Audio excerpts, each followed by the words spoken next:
D-Lo 404 here. Alright, man, so I see that Keith Thurman now is right back on that whole deal with him trying to get Errol Spence to give him some attention. Knowing full well Errol Spence has a big fight lined up. Pay-per-view showdown versus Danny Garcia. No pushover. Yeah, Garcia is a guy that Keith Thurman's already fought and beat via a close decision. But that said, Danny's not to be taken lightly. Errol Spence Jr. is coming off of that accident. He's taking the fight seriously. He's taking his career seriously, and he's not going to go into this fight worried about what Keith Thurman has going on. That would be foolhardy. But with all of that said, Errol Spence Jr.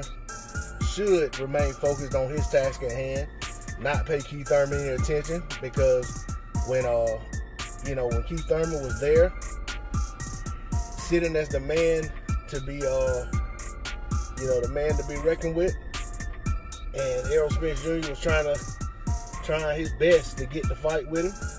Keith Thurman had no time for him, had no talk for him. All Keith Thurman talked about was how Errol Spence Jr. needed to do more, and how Errol Spence Jr. wasn't ready, so forth and so on. So, the time for Keith Thurman, holding the mantle and being the top dog at 147 is gone, if he ever was that. And, Keith Thurman has to accept that, and he has to work his way back into contention and work himself back into the title contention, let alone work himself into the conversation of who Errol Spence Jr. should be fighting.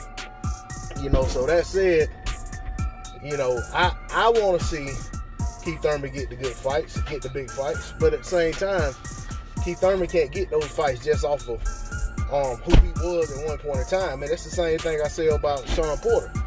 Shawn Porter, in the last several opportunities, against the very best he fought, he didn't win. And you don't just go from, taking that kind of loss to demanding that, one of the top guys gets in the ring with you. And because he doesn't get in the ring with you, all of a sudden fans are supposed to start believing some narrative that the guy's afraid of you. I don't buy it. I don't subscribe to that. And certainly not fixing to subscribe to it when it comes to Keith Thurman. Keith Thurman put himself in the situation he's in. He could have fought Errol Spence Jr. a long time ago.